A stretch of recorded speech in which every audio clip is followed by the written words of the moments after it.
গেছে। আমি আল্লাহ ওয়াদা করতেছি, ইন্না ফাতাহনা লাকা ফাতাহাম মুবিনা, আমার হাবিবের হাতে আমি মক্কা বিজয় করে দিয়ে দেব। সুবহানাল্লাহ। এটা সিদ্দিকের হাতে না, ফারুকের হাতে না, আমার হাবিবের হাতে কি হবে? মক্কা বিজয় হবে। ঘোষণা করছেন কে? আল্লাহ।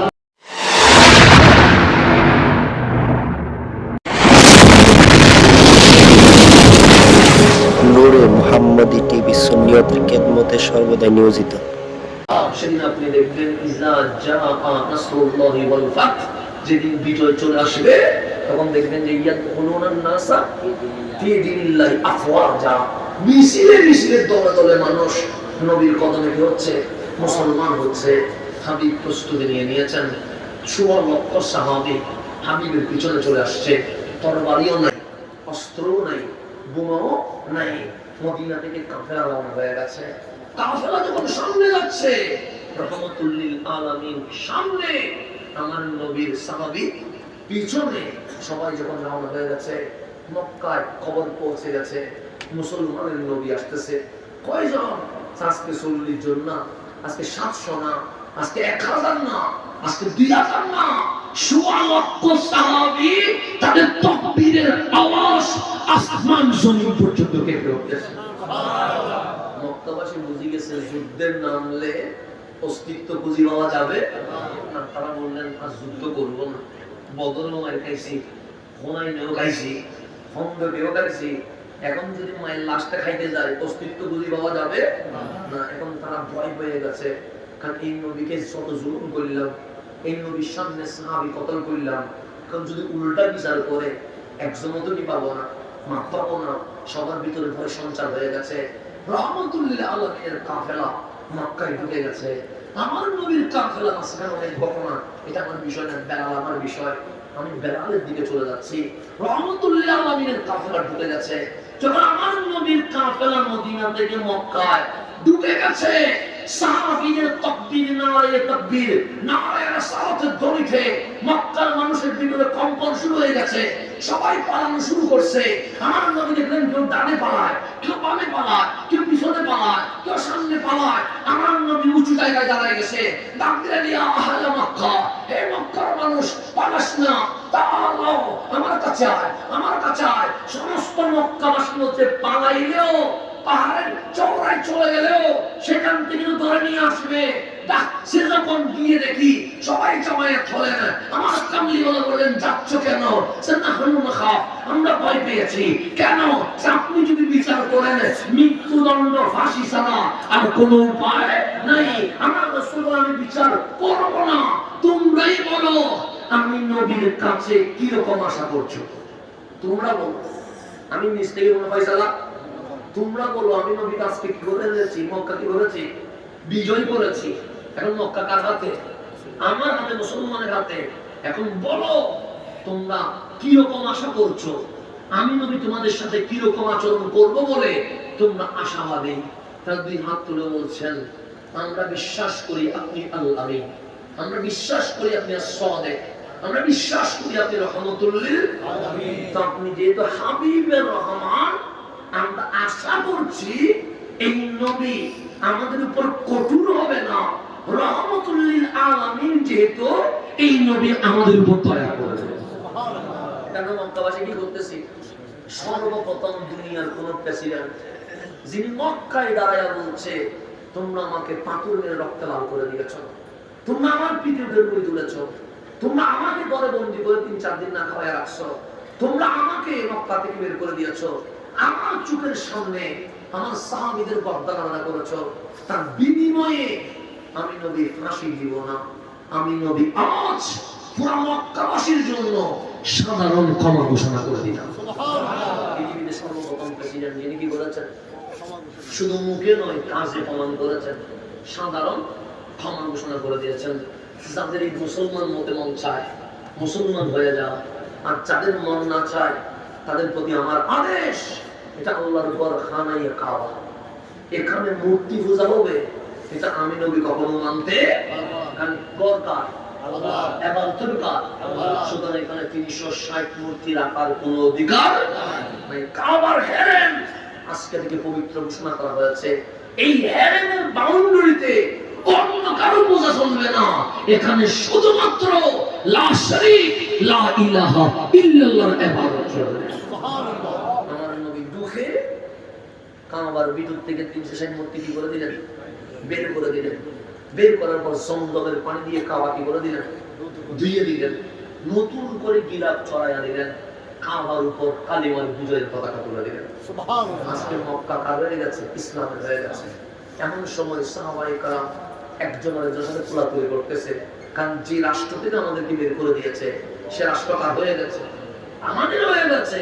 আজকে আমাদের ভূমি আমাদের, আর এই ভূমিতে তাকবীর উঠছে লা ইলাহা ইল্লাল্লাহ মুহাম্মাদুর রাসূলুল্লাহ সাল্লাল্লাহু আলাইহি ওয়াসাল্লাম। সবাই যখন আনন্দে মাতোয়ারা, আমার নবী খেয়াল করলেন সবাই হাসছে, ডানের সাহাবী হাসছে, বামের সাহাবী হাসছে, সামনের সাহাবী হাসছে। আমার নবী সূর্যের দিকে তাকায়া দেখে ওয়াক্ত যোহর, যোহরের নামাজের সময় হয়ে গেছে। কামলিওয়ালা উঁচু জায়গায় দাঁড়ায় বলছেন, আইনা বেলাল, আমার বেলাল কই, আমার বেলাল কই। সাহাবায়ে কেরাম ডানে তাকায়, বেলাল নাই, বামে তাকায়, বেলাল নাই, পিছনে তাকায়, বেলাল নাই। কামলিওয়ালা বলে, আজ ফতেহে মক্কা, মক্কা বিজয়ের দিন অন্য কেউ আযান দিবে, এটা হতে পারে না। বিজয়ের আযান আমার বেলালকে দিতে হবে। দেখলেন এক কোনায় বসে বেলাল বাচ্চার মতো চোখের পানি ছেড়ে দিয়েছে। সবাই হাসে, বেলাল কি করে? আমার নবী ডাকলেন, বেলাল এদিকে এসো। বললেন জড়ায়া, বেলাল কাঁদছো কেন? বেলাল কিছু বলে না। রাসূল রে কোনো হুকুম আছে? আমার নবী বলে, দেখতেছো না জোহরের সময় হয়ে গেছে? বেলাল বলে, দেখতেছি তো। আজকে আযান কে দিবে? আমার নবী বলে, বেলাল তুমি এটা প্রশ্ন করেছো, হয়েছে আজকে মক্কা বিজয়ের দিন, ১৬ লক্ষ মানুষ, আমি এক আপনার গোলাম ছিলাম, আপনি আমাদের সাহাবী বানাইলেন, আপনি আমার মসজিদ বানাইলেন, আপনি আমার বাইতুল মালের কোষাধ্যক্ষ অর্থমন্ত্রী বানাইলেন, নবীর আর কত মর্যাদা দিবেন? আজকের আযান অন্য কেউ দিতে হয় না? কামলিওয়ালা বললেন, না, আজকের আযান আমার বেলাল দিতে হবে। বেলাল যখন দাঁড়িয়ে আছে, আমার নবী বললেন, বেলাল একটু কাবার উপরে উঠে যা। কেউ উঠে না। আজকে আমার নবী বলে, আমার বেলাল কাবার উপর উঠে যা। হুকুম পায়া বেলাল আর ডানে বামে তাকায় নাই, কিসের উপর উঠে গেছে? কাবার উপরে। বেলাল কাবার উপরে, সিদ্দিক নিচে, ফারুক নিচে, যুন্নুরাইন নিচে, মাওলা আলী নিচে, আনসার মুহাজির ১৬ লক্ষ সাহাবী রাদিয়াল্লাহু তাআলা নিচে। আমার বেলাল কাবার উপরে। আগে যতটুকু কান্না করছে, এখন কান্না আরো বেড়ে গেছে। আমার নবী বলেন, বেলাল কাঁদছো কেন? আমি নবী তো তোমার কাবার উপর তুলে দিয়েছি। বেলাল বলেন, নবী রে, আজকের কান্না দুঃখের নয়, আজকের কান্না আনন্দের। বেলাল ছিলাম গোলাম, আমার চেয়ে দামি সিদ্দিক আকবর, আমার চেয়ে দামি ফারুক আযম, আমার চেয়ে দামি উসমান যুন্নুরাইন, আমার চেয়ে দামি মাওলা আলী, আমার চেয়ে দামি আশরায়ে মুবাশশারা। এখানে কত দামি মানুষ রয়ে গেছে, কিন্তু তাদের বীরে আপনি বেলালকে সর্বশ্রেষ্ঠ সম্মানের গড় কাবার উপর তুলে দিয়েছেন, আর সবাই নিচে রেখে দিয়েছেন। কামলিওয়ালা বলে, আইয়ুহান নাস, হে মানব জাতি শোনো, আজ আমি নবী বেলালকে কাবার উপর তুলে দিয়ে বিশ্ববাসীর মাঝে মেসেজ দিলাম, মানুষের মধ্যে গোলাম আর মুনিব বলতে কোনো কথা নাই, সকল মানুষের সমান অধিকার এই জমিনে বাস্তবায়ন করে দিয়ে দিলাম।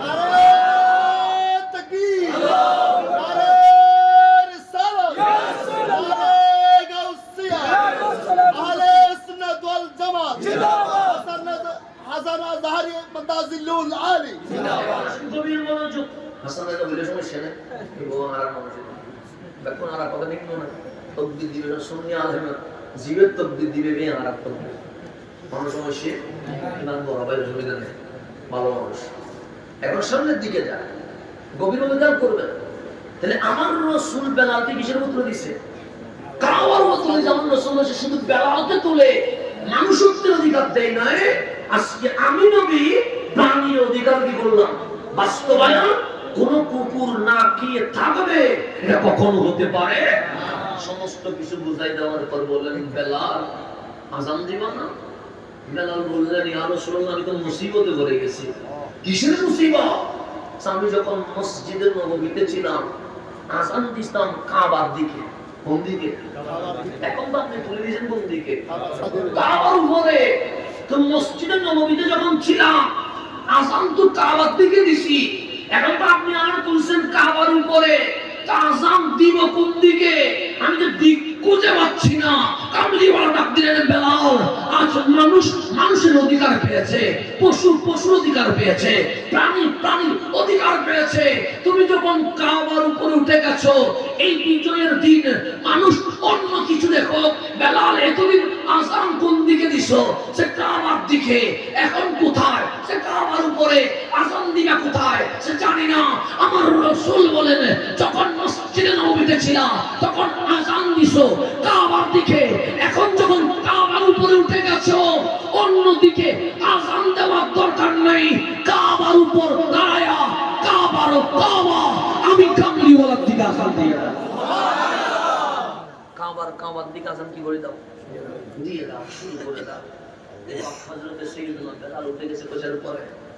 কাবার উপরে আমার রাসূল এত সম্মান করে দিয়েছেন। গোলাম নামের শব্দ ইসলাম থেকে কি হয়ে গেছে? কেটে গেছে। সেজন্য মসজিদের সভাপতি যেখানে দাঁড়াবে, রিকশাওয়ালাও তার পাশে দাঁড়ানোর অধিকার আছে না? আছে। পিছনে নামানোর সুযোগ আছে? নেই। আল্লাহ বলে, এখানে গোলাম আর মুনিব বলতে শব্দ নেই। গোলাম মুনিব বলতে কোনো শব্দ থাকবে না। সেক্রেটারি যেখানে দাঁড়াবে, সেখানে ব্যাগ গাড়িওয়ালা দাঁড়াতে পারবে। এটার নাম সাম্য, এটার নাম সম্প্রীতি। এই ইসলামই একমাত্র সাম্য সম্প্রীতির কথা বলে। অন্য কেউ কখনো সাম্য সম্প্রীতির কথা। এই যে আপনি দেখেন না, বাংলাদেশের মুসলমান কম না বেশি? বেশি। আমাদের হিন্দু বৌদ্ধ ওরা কি কম? কিন্তু বাংলাদেশের কোন মুসলমান গীতা ত্রিপটক পায়ে নিচে দিছে? দিবে? কখন দিবে না? অথচ আমি গীতা মানি না, এনার পায়ে নিচে দিব না। আমি ত্রিপটক মানি না, এনার পায়ে নিচে কেন? আমার ইসলাম বলছে, লাকুম দীনুকুম ওয়ালিয়া দীন। যার ধর্ম শেষে পালন করবে। এখানে হিংসা উগ্রতা ছড়ানোর কোনো সুযোগ নাই। সে গীতা পড়ে যদি শান্তি পায়, সে গীতা পড়ুক, আমার কোনো আপত্তি। সে ত্রিপটক পড়ে শান্তি পাইলে সে ত্রিপটক পড়ুক, আমার কোনো আপত্তি নাই। যে গির্জায় গিয়ে শান্তি পায়, সে গির্জায় যা, আমার কোনো আপত্তি। আমরা তো এইটুকু বলছি, আমরা যারা ঈদে মিলাদুন নবী করি, আমরা করব। কারো যদি ভালো না লাগে, নাই করো, আমরা জোর করব। আমরা যদি জোর করবো না, আমাদেরকে বাধা দেওয়ার অধিকার আছে? তোমারটা তোমার, আমারটা আমার।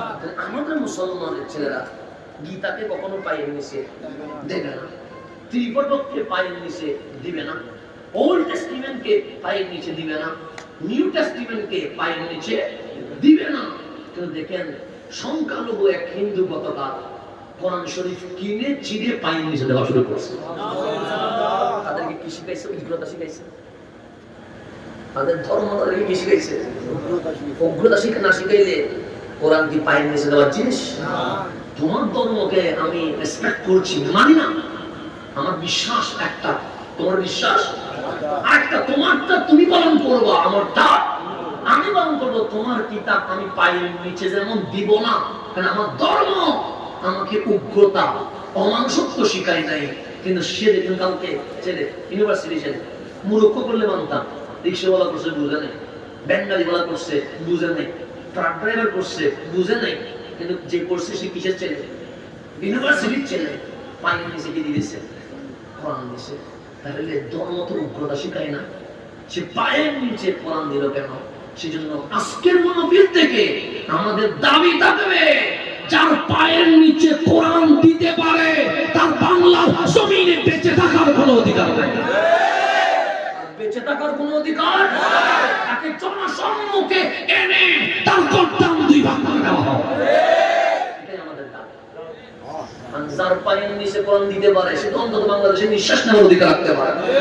শাহজালালের জমিনে, শাহপারানের জমিনে, 360 বারে আউলিয়ার জমিনে ইসলাম, আমার আল্লাহ, আমার কামলিওয়ালা, আমার কোরআন কিতাবুল্লাহ অবমাননা করলে তাকে মৃত্যুদণ্ড দিতেই হবে।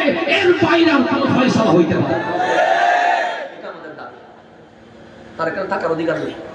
কথা ঠিক না?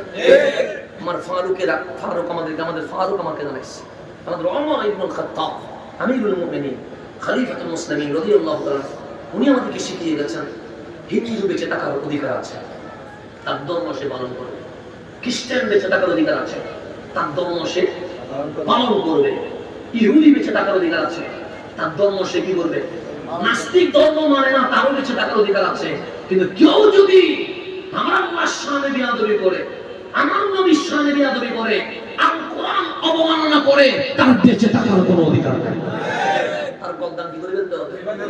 এটাই পয়সা, এর বাইরে যাওয়ার কোনো সুযোগ নাই। তুমি বেঁচে থাকার অধিকার আছে, তোমার ধর্ম তুমি পালন করবা, আমার ধর্ম আমি পালন করবো। তোমাকে আমি আঘাত দিব না, তুমি আমাকে আঘাত দিবা। তাই সংখ্যাগরিষ্ঠ বাংলাদেশে আমরা তো এত উদারতা দেখাইছি যে বলার অপেক্ষা রাখে না। 28 তারিখ থেকে 2 তারিখ পর্যন্ত পূজা, কথা দিন না? এই পূজার সময়ে আমার যতগুলো মাহফিল পূজা মণ্ডপের পাশে ছিল, সমস্ত মাহফিল ক্যান্সেল করা হয়েছে। কেন? আমি বলছি আমি মাহফিল করতে পারবো, তার পূজা তো প্রতিদিন করতে পারবো না, আমরা ছেড়ে দিয়েছি। না, মাহফিল পূজা মণ্ডপের পাশে করবো না। কেন? সে আজকে করুক না, আর 2 দিন পর না হয় আমি এসে কি করবো? মাহফিল করবো। এতটুকু উদারতা আমরা শিখেছি আমার কামলিওয়ালা রহমতুল্লাহ আলাইহি, আমরা উগ্রতা শিখেছি। আল্লাহ যেন বুঝার তৌফিক নসিব করেন। আমিন। এই যে একজনের কোরআন পাই নিচে দিয়া এখন কি ভালোবাসা বাড়াই না উগ্রতা বাড়াই? উগ্রতা বাড়াই। সেরকম ধর্মে কি লাগাই দিছে, হাঙ্গামা লাগাই দিছে, মারামারি লাগাই দিছে। তার কারণে শান্তিময় বাংলাদেশ অশান্ত হওয়ার একটা কি আছে? তাইলে তার ধরে সর্বপ্রথম রিমান্ডে নিতে হবে। এই কাজ করার পিছনে তাকে ইন্ধন দিছে, এরপর তার গলা কি করে ফেলতে হবে? কেটে ফেলতে হবে। কেন? যার পায়ের নিচে কোরআন যায় তার এই বাংলাদেশে থাকার কোনো অধিকার নাই, তার কোনো ক্ষমা নেই। ক্ষমা তো তাকে করবো যে উগ্রতার বিরুদ্ধে কথা বলে, যে উগ্রতা দেখায়, তার কোনো কি হতে পারে না, ক্ষমা হইতে পারে না। আল্লাহ যেন বুঝার তৌফিক নসিব করেন। আমার নবী আমাদেরকে শিখিয়েছে একজন ইহুদিও যদি মারা যায় আমরা আনন্দিত হই না, আমরা দুঃখ পাই। কেন?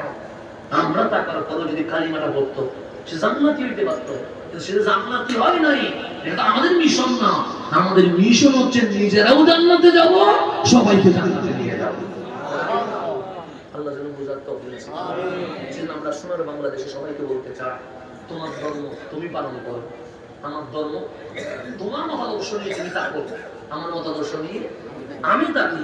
তোমাকে আমার জোর করার অধিকার নাই, আবার তুমি আমাকে বাধা দেওয়ার কোনো অধিকার নাই।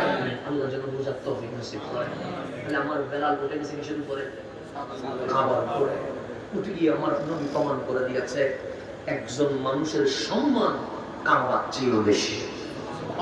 মানুষের সম্মান কাবার চেয়েও বেশি, এটা প্রমাণ করেছেন রহমতুল্লাহ। আপনার মান, আপনার সম্মান, আপনার জান, আপনার মালের নিরাপত্তা দেওয়া আরেকজন মুসলমানের দায়িত্ব।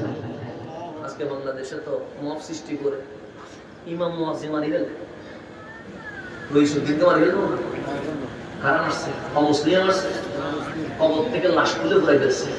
এটা কি অমুসলিমে করছে? কারা করছে? মুসলমান নাম দিয়ে তো করছে। দেখেন জিন্দা মানুষের নিরাপদ নাই, মরা মানুষও যে মরে গেছে সে যেটাই হবে বিচার করবে কে? তোমার কি অধিকার আছে? এই যে পুরাইয়া বিশ্ব মানুষের কাছে ইসলামকে কি ভালো সাজাইলো না খারাপ সাজাইলো? খারাপ সাজাইলো। তাই তাদের কাছে কি ইসলাম নিরাপদ? আমার নবী খানায়ে কাবার উপর বেলালকে তুলে দিয়ে প্রমাণ করেছে কাবার চেয়েও একজন মানুষের জান, মাল, ইজ্জত, এটা সম্মান কোটি গুণ বেশি। এখন মানুষ নিরাপদ নাই, তার নামাজ পড়ে কি হবে? নামাজ তো তখন পড়বেন যখন আপনার হাতে আরেকজন মুসলমান বিকাশবে। একজন মুসলমানদের মত সৃষ্টি করে মারি, কপাল কালো করলে এজিদি হওয়া যায়, হুসাইন হওয়া যায়। আল্লাহ যেন আমাদেরকে বুঝার তৌফিক নসিব করেন। বাস আমার রাসূল ফতে মক্কার পর আমার নবী ঘোষণা করলেন আমি চলে যাব। আমি কি হয়ে যাব? চলে যাব। আল্লাহ বলেন আপনি চলে যাওয়ার মাধ্যমে আপনার নবুয়ত রাসালত শেষ হবে না। ওয়ালাল আখিরাতু খায়রুল লাকা মিনাল উলা, দুনিয়ার পাওয়ার চেয়ে রোজার পাওয়ার আরো কোটি গুণ বেড়ে যাবে। রাসূলের পাক চলে গেল। বেলাল নবী না দেখার কষ্টে মদিনা ছেড়ে চলে গেছে। কোন দিকে?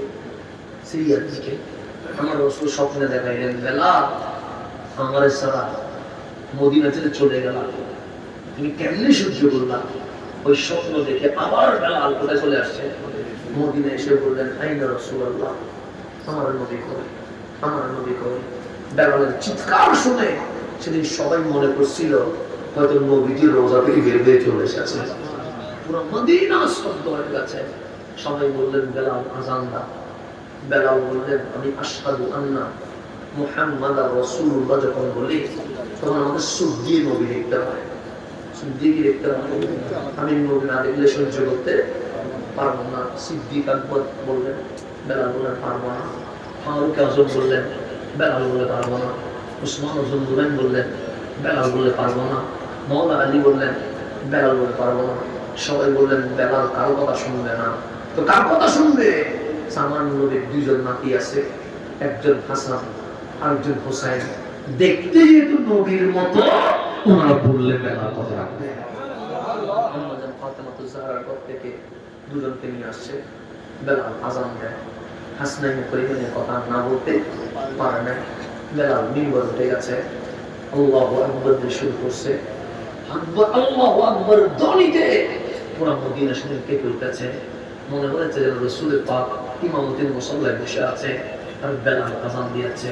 ঠিক আশহাদু আল্লা ইলাহা ইল্লাল্লাহর পরে এসে যখন আশহাদু আন্না মুহাম্মদ বলতে দেরি, বেলালের চোখ যখন নবী দেখে নাই, মিম্বর থেকে বেহুশ হয়ে পড়ে গেছে।